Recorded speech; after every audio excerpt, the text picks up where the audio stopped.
Emerald drifted closer and closer to the water's edge, without going above the cool blue ocean. She wanted to come to the top so bad, but the rules were absolutely clear.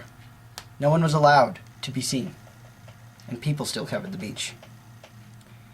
Seeing children running into the water, the young mermaid swam away like a fast point, leaving a human's underwater vessel in a hurry. She wouldn't be going above water anytime soon, but she took a moment to look at the small people playing in her backyard. The only one she could make out in the murky cloud of people-tainted liquid was a little boy, maybe 5 years old, if they aged the same way mermaids did. Looking up at an angle, the child seemed happy, excited, and sunburned. Oh, if only she could be sunburned. Waking from a daydream of warmth, Emerald suddenly noticed the boy was called away to his home deeper into the stone land. This would be her chance. After the longest 5 minutes of her life, she slowly crept up above water, pulling her naked chest along the freshly baked sand. The sun would only be up a few minutes longer, but everything about the feeling she had now was worth it. Heat was a feeling you cannot describe without first experiencing it. Warmth was like the certain kind of bitter seaweed that tasted good. It was the only sensation similar to when a blue whale called for its calf.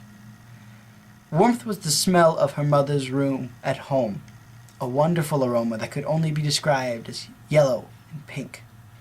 Warmth was the lily, barely visible in front of the little boy's house.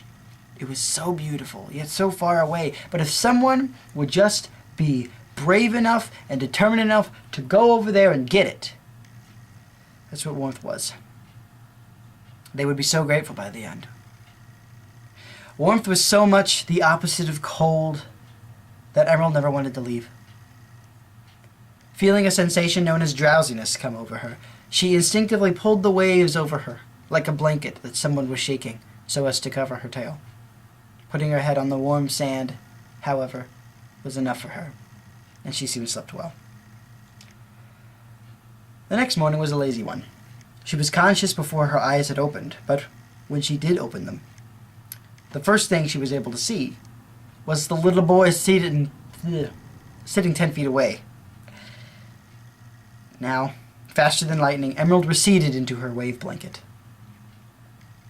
"Wait," the little boy said, desperately lifting his arm as if it would somehow keep the wonder, that amazing sight, from leaving. But it was too late.